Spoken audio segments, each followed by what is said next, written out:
Is there any volume?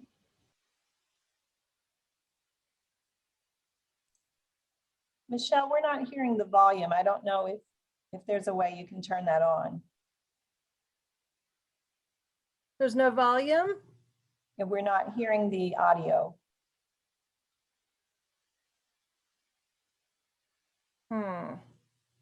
If we can't get it going, what I would recommend is we can send the link to everyone after the session. Okay. So perhaps that's the best approach. Well, I see at this time that John Cochran, our CEO and president of the foundation, has joined us. So Michelle, perhaps we can stop the slide presentation at this point and allow John to say a few words. You'll need to unmute, John. I'm unmuting. I'm trying to get into gallery mode so I can see everybody. Good morning, everyone. Good afternoon. It is great to see all of you. It is great to be together virtually. I guess we're getting used to virtual. I'm still not entirely used to virtual gatherings, I have to say. I don't love them, but I guess they're a fact of life going forward. I'm very glad to be here. I'm really, really appreciative of all the work that all of you do to support our foundations. And that's really my core message is to say thank you to all of you for the hard work you do and the impact you have. When I think about our values as an organization of passion and courage, inclusion, innovation, and impact, the work that you do illustrates every one of those values in a really significant way. And I've also got to say, I'm really excited about the work of the foundation going forward on a couple of different fronts. One is to continue to improve our communities and our experiences and find ways to enhance life for people we're currently serving. But the other opportunity I think we have is to really expand our reach as human good and to reach people that we're not currently serving and find new and creative and innovative ways to do that. And the foundation is going to be absolutely essential to that. So I think there are two avenues that are critically important to this organization moving forward. When I think about what makes our community successful, it is a sense of culture more than anything else. And many of you have heard me describe this, but you know immediately when you walk into a community, when you're in a successful community and when you're in a not successful community. Happily, I've not had the not successful experience at Human Good, but I will tell you, I have it actually fairly frequently in other communities. And I will admit to some not-for-profit bias here. The for-profits tend to have just a different sense of culture and ownership and belonging. And I really believe that culture that we have at all of our Human Good communities is both a reflection of the work we do in the foundations, but it's also the results we get in the foundation are really a reflection of the culture that we have. And it's kind of self-reinforcing. And there's a tendency, at least for me, to think that every organization has this, every community has this strong sense of culture. And then when I'm on the road, I'm always touring other communities. Again, both for-profits and not-for-profits. I view it as both part of my job, but it's also, how I gather intel, and it's just fun, right? It's fun to see how other communities operate. And what you notice is every community doesn't have the sense of belonging, the sense of family, the sense of we take care of one another, we are concerned about one another, and we express that concern in real, tangible and important ways. And that really is the work of our foundations. It talks about that, we often talk about Human Good as a family, and the work we do in our foundations, I think, shows that more clearly than anything else we do, because this is all voluntary. It's voluntary service, it's voluntary money. These are gifts that people are giving because all of you and all the people who give understand the impact these gifts have, both in a direct way, right? In a direct way in terms of, we have enhanced programs, we have enhanced amenities, we have outreach efforts, we have coverage of care, we have these wonderful things that support our residents. But there's also this indirect benefit that they have of building the sense of belonging and sense of family. And you can't put a price on that. I think that really is the secret sauce of who we are. I think it is who we are at our very, very best as an organization, as generous and caring people. And that's really what I want to applaud you for. We are here to support those efforts in any and every way we can. And it has never been more important than it is today. So thank you for the leadership, both from the team member side, from the resident side. I want you to know how important this work is to me, to our boards, and to this organization. And I am here to do everything I can to lend my support and voice for the important work that we do for the foundations. And so with that, I will, if Anita and Lynn allow me, I will open myself up for questions. Do I have a few minutes to do that, Anita? Absolutely. Perfect, thank you. And Lynn, I know you're on here somewhere, but I can't see you fast enough. I'm here, John. There you are. There you are. Good to see you. Nice to see you too. Anybody have a question, a comment, an observation, something to throw in? Buzz, I see you waving your hand. Perfect. Yeah, thanks, John. Yeah, you've said one thing that we talk about all kinds of all of the techniques in this benevolence fundraising process, and I think you've just focused on the central one, and that is everybody has their own charitable objectives and abilities, but the focus on close to home, that you're really helping your fellow neighbors, helping neighbors, is just a central critical concept. And it goes beyond. If people feel that, well, then they're going to include the benevolence fund among their charitable endeavors. And so I think that's whatever else we say and do, that's really needs to be front and center. Buzz, that is such a great point. And you make me think of two things. One is how important it is to build that sense of home and personal connection within what I'll call the smaller spaces we occupy, kind of our immediate community, our immediate environs.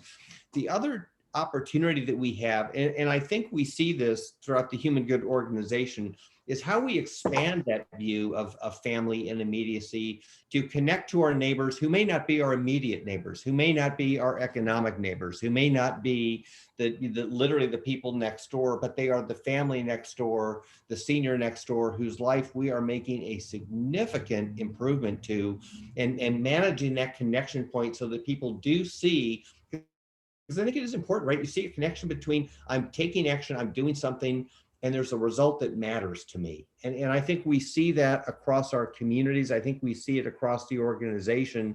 And I think the opportunity is to help all of us, team members, residents, families alike, expand that view of family and understand that when we expand that view of family, our ability to impact our world is way more significant than we sometimes think. And you raise another good point that people's abilities and means and resources are all different, and every single gift matters. Obviously, big gifts matter because they can help move the needle, but the smallest gifts matter because they are part of that culture of caring, part of that culture of connection, part of that culture of community that is so utterly essential to what it means to I believe, live well. And I think that's just something we need to bear in mind and continually talk up and message and explore ways to strengthen those connections, again, with the smaller community and perhaps with the larger community. Other questions, observations? I hesitate to say complaints, but I know you wouldn't have any complaints. I just have an observation and sort of a question, John. We can never underestimate the importance of benevolent support, but coupled with that are two other funding needs and opportunities, capital and programmatic initiatives. As we continue to advance the mission of human good, how would you characterize the importance of those? Oh, I think they're critically important. And I agree with you. Job number one is kind of benevolence, right? How do we take care of people who, through no fault of their own, have lost the ability to financially provide care for themselves? And I think that's one of our biggest strengths as an organization, is that we do provide for each other and in really, meaningful ways so that nobody has to live in fear if they exhaust their economic resources. And it can happen to anybody. It can happen for good reason, for bad reason. And frankly, the reason probably doesn't matter a whole lot. We do take care of one another, and that's important. But I think it's also important to look at the programmatic opportunities we have. What can we do that we otherwise wouldn't be doing outside of benevolent support to enhance the life of our team members, our residents, and our families and our communities? And I think that programmatic enhancements are an enormous opportunity for us to do a better job of meeting the needs of, I'll call it our customers, because I'm casting a fairly wide net when I say that, but meeting the needs of our customers in really new and relevant and meaningful ways. And then, the same thing with capital. Yeah, it's the same item as with programming. What can we do that we otherwise wouldn't be able to do that will enhance the life of our community and the connection points within our community and measurably improve people's lives and give people, as we talk about, the opportunity to age with enthusiasm, security, and confidence. And our core belief as a company is that everybody should have the ability to live their life with enthusiasm, confidence, and security, regardless of their physical, social, or economic circumstances. And that's where the foundation plays just an utterly essential role in delivering on that mission as an organization. And the only piece I would add to what you just said, Lynn, is I think between programmatic enhancements, again, within our community, benevolent support within our communities to support our neighbors, capital improvements, which will improve the life of our communities. I think we have a broader opportunity even outside of our communities, particularly as it relates to our affordable housing work, to materially enhance the lives of the people we serve so capably in affordable housing. And I think we have enormous opportunity both within our walls, but I think we have enormous opportunity as a foundation to attract outside resources to help us ensure that the nearly 8,000 residents of our affordable communities are able to realize that same brand promise as those in our life plan communities.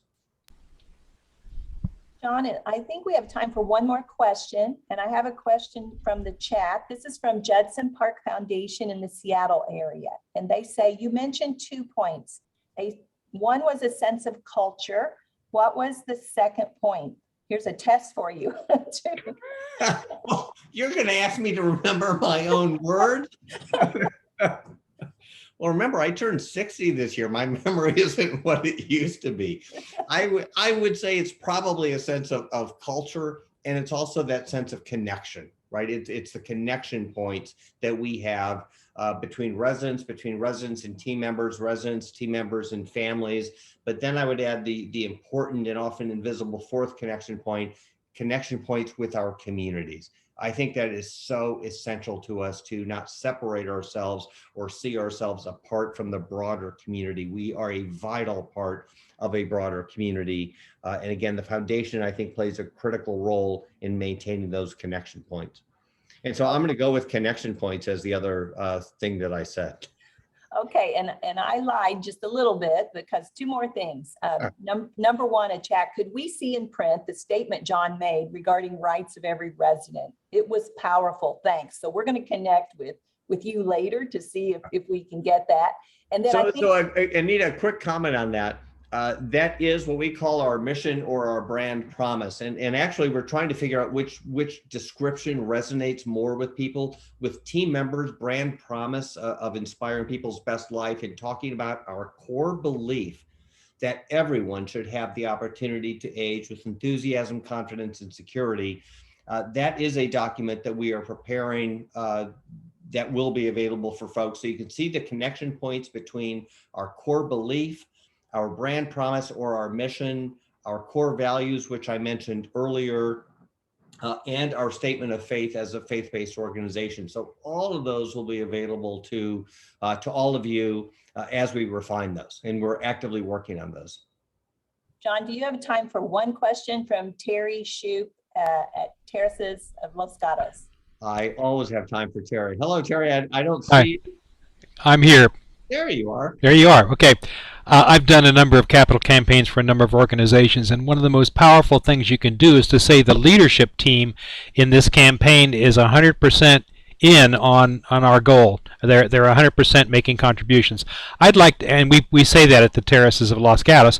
I'd like to be able to say that for the leadership team of Human Good and say the leadership team of Human Good is also a contributor to the overall foundation process. And my guess is it is 100%. But I'd like to be able to know that number so that I can use it when I talk to our people here and say, you're joining a group of people who are really committed to philanthropy. I can tell you anecdotally the answer is 100%, and it shows up in different ways. I mean, it shows up in myriad ways, and I'm not sure I want to necessarily spend the resources to track that. But one of the ways it shows up is in our team member crisis fund. Many of us make fairly significant contributions, either on regular payroll deductions or annual gifts, to a fund to help team members who, for whatever reason, have an unexpected crisis. It could be a death of a family member, they need to travel.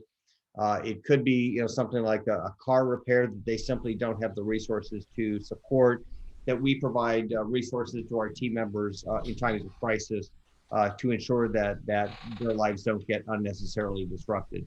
That's just one example, but I know that everyone that I know in the leadership of this organization supports that fund alone, let alone makes other gifts to the organization. So you can say with confidence, leadership is 100% bought into a culture of philanthropy. That I can tell you with complete confidence. Great. Thank you so much. And thanks for all that you continue to do. You bet. Well, thank you. Anything else? I think that's it, but thank you, John. We so appreciate you joining us and the wonderful comments. I'm so glad to be here. It is so good to see everybody. I wish we were in person, but I guess we wouldn't all be in person anyway. So thank goodness for technology and Zoom. It is good to at least be together this way. Have a good rest of your meeting. Great to see you all. Thank you, John. And, technology is great as long as it's working. And I apologize that our video from Plymouth Village, which is located in Redlands, California, we weren't getting the audio on that.